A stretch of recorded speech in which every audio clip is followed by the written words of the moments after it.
नमस्कार, मैं हूं अनूप शर्मा। ब्रज ई अखबार पर मैं एक बार फिर आपसे जुड़ रहा हूं मतदान के बाद के सूरत हाल को लेकर। काफी दिनों के प्रयास के बाद आखिरकार हम इस समय छाता विधानसभा क्षेत्र से बहुजन समाज पार्टी के टिकट पर चुनाव लड़ने वाले सोहन सिंह प्रधान जी को पकड़ पाए हैं और आज हम उनसे बातचीत कर रहे हैं और ये जानने की कोशिश कर रहे हैं कि छाता में क्या स्थिति है और उनकी क्या स्थिति है। 10 मार्च का इंतजार करना है, लेकिन फिर भी आकलन जानने की कोशिश। तो बहुत बहुत शुक्रिया हमसे बातचीत के लिए और हम सभी को शुभकामनाएं दे रहे हैं। हमारी तटस्थ शुभकामनाएं हैं। आप लोगों ने अपने अपने हिस्से की मेहनत की है, बाकी तो सब समय बताएगा कि ईवीएम क्या भाषा बोलती है, लेकिन उसके बीच भी आपको शुभकामनाएं। बताइए कि चुनाव कैसा रहा आपका? मेरा प्रैक्टिकली चीज़ों बहुत बड़ा विश्वास रहा है हमेशा से, प्रैक्टिकली चीज़ों के आधार पे ही। और मेरा जो टेस्ट है चुनाव लड़ने का, और आज भी और आगे के जीवन के लिए भी राजनीति में पूरी तरह से मैं लंबी पारी खेलने की राजनीति में आया हूँ। और जैसे मैं प्रधान लड़ा, प्रधान में भी न कोई पंचायत जोड़ी न पंचों से ज़्यादा बात की मैंने, डायरेक्ट आम जनता के द्वारा प्रधान चुना गया। उसी तरीके के बल पे मैं जिला पंचायत लड़ा, उसी भरोसे से जिला पंचायत भी मैंने बहुत ज़्यादा जो लोग मनाने के बाद भी नहीं आते हैं उन पर मैंने समय खर्च किया, उनकी सेवा तो की, उनके पैर भी छुए, उनके घर भी गया मैं। पर मैंने बहुत ज़्यादा समय उन पर खर्च इसलिए नहीं किया कि उनको आने में डर लगता है, और मैं आम जनता के बीच में ही चुनाव मैंने रखा। और जिला पंचायत भी मुझे पूर्ण बहुमत से जनता ने जिताई, और उसी दम पे, उसी भरोसे पे, उसी विश्वास के साथ विधानसभा में कूदा। लेकिन कुछ अनुभव अलग चीज़ के हुए चुनाव में। विधानसभा के बड़ा चुनाव है, लोगों ने मुझे स्वीकारा, बहुत अच्छे से दिल में जगह दी। और जिनको बहुत दिन बाद सच्चाई सामने आई ग्राउंड पे, मेरा जब इन्होंने काम और जनता के बीच में लगाव देखा, तब इन्होंने अपने झूठे सांचे, घड़ियाली आंसू बहका करके कुछ कॉकस बना के कुछ लोगों का, और जो आम जनता है उसको थोड़ा सा प्रभावित करने की कोशिश की है। और ये रिजल्ट बताएगा, हार जीत का आंकड़ा तो समय के उसमें है, लेकिन बड़े बल से चुनाव लड़ा है, दिल से चुनाव लड़ा है, और जनता ने दिल से स्वीकारा है मुझे। प्रधान जी, ऐसा लगता है कि कुछ सुर बदले बदले से हैं। मैंने नॉमिनेशन पर आपसे जब बात की थी और तब मैंने ये कहा था कि मैं आपके अंदर कुछ भी देख पा रहा हूँ चाहे नहीं देख पा रहा हूँ, लेकिन आपके अंदर एक अलग किस्म का जुनून जरूर देख रहा हूँ। सब ने यही कहा, जहां जहां हमारी बातचीत हुई तो बोले ऐसा लगता है कि इस आदमी के संग कुछ हो गया है, अलग ही रफ्तार से दौड़ना चाह रहा है, कुछ सब कुछ बदल दूंगा जैसा करना चाह रहा है। अब मैं देख रहा हूं तो आप थम के बात कर रहे हैं, संभल के बात कर रहे हैं, चीजों को सही सतह पर शायद अब आपका मन मस्तिष्क देख और समझ भी पा रहा है। ऐसा क्या है कि उस समय कुछ और तरीका था, बोली भाषा, सोच, विचार अब थोड़ा बदला है? उस समय मैं प्रतिनिधित्व कर रहा था, लगभग 50,000 लोगों के द्वारा मैं चुनाव जीत चुका था, और आज मैं चुनाव में अपने आप को स्थापित 4 लाख लोगों के बीच में किए। और उन लोगों का भरोसा बहुत बड़े लेवल पे मेरे साथ जुड़े हैं, जिन्होंने समर्थन किया है, और मुझे जीत का पूर्ण भरोसा है। उसके कई कारण हैं। अब जनता के बीच में कुछ चीज़ें ऐसी होती हैं कि एक साथ पे ये समझाने में कुछ चीज़ें ऐसी होती हैं कि ऐसा लगता है कि राजनीति में एक साथ स्पीड के साथ जब जाते हैं तो कुछ लोग जो आपस के, जो आपके बिल्कुल नज़दीक होते हैं और जो हम उम्र होते हैं, और उनका लगता तो ऐसा है कि बहुत बड़ा सहयोग मिलेगा, लेकिन उनको ऐसा लगता है कि हमारे बीच से कोई बहुत ऊंची छलांग के लिए जा रहा है, तो अपेक्षा के हिसाब से सहयोग नहीं मिल पाता है। देखिए, अब अगर मैं आपकी बातों को थोड़ा सा अध्ययन करूं, आई एम सो सॉरी, मैं आपके किसी भी तरीके से भावनाओं को ठेस नहीं पहुंचाना चाहता हूं, और आप मेरे बहुत अच्छे मित्र भी हैं, बड़े भाई के तौर पर मित्र हैं, और बहुत अच्छी अंडरस्टैंडिंग मैं आपके साथ रखता हूं, एक मित्र के तौर पर, एक सामाजिक दायरे में। लेकिन अगर मैं पत्रकारिता में आपकी बातों को समझने की कोशिश करूं तो ऐसा लगने लग गया है अभी से कि आप अपने हार के कारण ढूंढने लग गए हैं। ऐसा साफ तौर पर कहा जा रहा है। देखिए, लोग आकलन करते हैं, राजनीति को जानने वाले, जिन्हें राजनीतिक पंडित कहा जाता है, विशेषज्ञ कहा जाता है, बहुत सारे फैक्टर्स होते हैं जो खंगाल के लाते हैं। पहली बात तो लोग कह रहे हैं कि छाता में आप काफी पिछड़ गए हैं, और दूसरी बात, मैं आपसे अभी बात कर रहा हूं तो ऐसा साफ तौर पर लग रहा है कि आप तो खुद हार के कारण ढूंढने लग गए कि बाद में जो कहना है अभी से कहना शुरू करो, एक माहौल तो बना के चलूं मैं अपनी हार के लिए। बात ये नहीं है, बहुत सारी चीज़ें ऐसी होती हैं कि मेरे जो टेस्ट है ना, मैं आपको फिर बता देता हूँ, मुझे सही बात कहने में बड़ा अच्छा लगता है, और जीवन भर मैंने सही बात की है। तो सही बात तो पहले भी यही थी, सही बात तो पहले भी यही थी, नॉमिनेशन या नॉमिनेशन से पहले तैयारियों के दौरान ऐसा भी कहा जा रहा है कि जोश और जुनून तो बहुत था लेकिन अनुभव नहीं था। पता चला कि जहां पर पैर मारना है, जहां पर जाकर के पानी निकलने की आस थी, तो पता चला बंजर भूमि में भी पैर मारे चले जा रहे थे। ऐसा लग रहा था कि मैं क्या हूं ये कम बोल रहे थे, दूसरे क्या है ये ज्यादा बोल रहे थे, मेरी कमीज साफ है ये कम बता पा रहे थे, लेकिन तुम्हारी कमीजें ज्यादा गंदी है इस पे ज्यादा फोकस किया। इन सब का नुकसान भी आपको पहुंचा, जोश और अनुभव में संतुलन नहीं बना। नुकसान फायदे की राजनीति के लिए, हालांकि अभी 10 मार्च दूर है, हालांकि 10 मार्च अभी दूर है। नुकसान फायदे की राजनीति का मेरा मन कम है।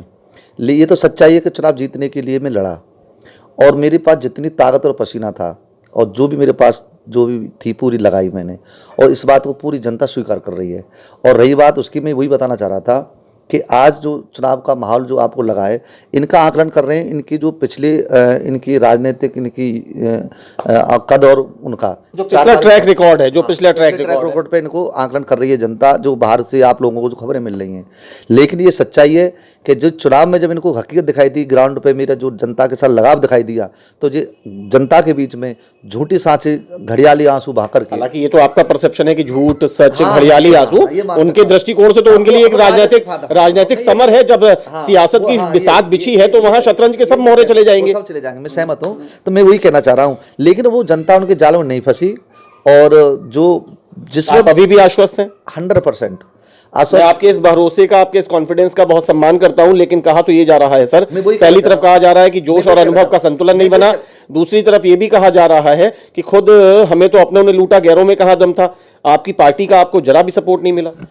पार्टी का सपोर्ट बता दूं, लगभग सभी लोगों को नहीं मिला।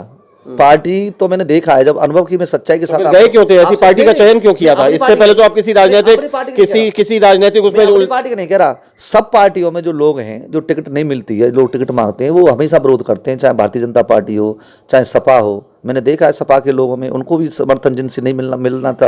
आप अपनी बात करिए ना, आप दूसरों की बात छोड़िए। आपको कहां लगता है कि लक्ष्मी नारायण जी के सामने कोई और टिकट मांग रहा था और वो विरोध करने के लिए खड़ा हुआ था? आपको कहां लगता है कि ठाकुर तेजपाल सिंह जी के सामने कोई और टिकट मांग रहा था, वो विरोध कर रहा था? वहां तो बाप और बेटे यानी पिता और पुत्र में से किसी को मिलनी थी, पिता लड़ गए। लक्ष्मी नारायण जी पिछली बार वहां से लड़े हुए थे, कैबिनेट मंत्री हैं, उनके बारे में सर्वानुमति संगठन में बनी, वहां कोई आवाज नहीं थी। आप अपनी बात करिए ना, छाता से पहली बात तो मांग कौन रहा था? जो मांग रहे थे उनमें से विरोध किसने किया? इसके अलावा छोड़िए साहब, आपकी पार्टी का कोई एक विशेष चेहरा, स्टार प्रचारकों की हमें लिस्ट नहीं पता। हमें बहुत हाल में जन्म ली हुई पार्टियों की और निर्दलीय लोगों के तब भी स्टार प्रचारक बन गए होंगे, बसपा का स्टार प्रचारक की लिस्ट नहीं दिखी। बसपा की खुद सुप्रीमो कुल मिलाकर के जुम्मा 3 या 4 सभाएं इतने बड़े चुनावी समर में अभी तक कर पाई हैं। तो ऐसी पार्टी में जाने की जरूरत क्या पड़ी थी? और गए तो वही तो मैं कह रहा हूं कि हमें तो अपनों ने लूटा, गैरों में कहां दम था। पार्टी में जाने का मेरे 2 उद्देश्य थे। वो उद्देश्य सफल कहां हुए? बता रहा हूं मैं आपको, उद्देश्य मेरा सफल हो गया और 100% आपको सच्चाई के साथ बता रहा हूं। इसमें कोई राजनीतिक स्टेटमेंट नहीं है। मैं गिरिराज जी का भक्त हूं। मेरा ये मन था कि जब भी मेरा कोई भी खर्चा हो और जो मेरा पसीना बहाए तो वो टोटल गरीब आदमी के लिए जाए। ये पार्टी गरीबों की है, इसके साथ इसके फॉलोअर है, चाहे किसी भी जाति विशेष के लोग। हम लोगों की प्रधान जी, आप बहुत सुलझे हुए दिमाग की व्यक्ति हैं। ये जनता भी सुन रही है। लंबे समय से, दशकों से इस देश में ये डिबेट होती रही, बड़े बड़े लोग इसके पक्ष में आए, बड़ी बड़ी बातें हुई कि किसी भी तरीके से पूरे देश का या उत्तर प्रदेश का ये जो चुनाव है ये जातिगत मकड़ जाल से निकल आए। ये लेकिन विडंबना है कि इसमें सफलता नहीं मिल पाती। उसी के तहत मैं आपसे ये सवाल कर रहा हूं, बस आखिरी सवाल की तरफ आगे बढ़ रहा हूं कि बसपा का जो कोर वोटर है उसकी बड़ी अपेक्षा हर बसपा प्रत्याशी को रहती है। कहा तो ये जा रहा है कि आप अपने कोर वोटर तक नहीं संभाल पाए साहब, वो भी छिटक के आपसे चले गए।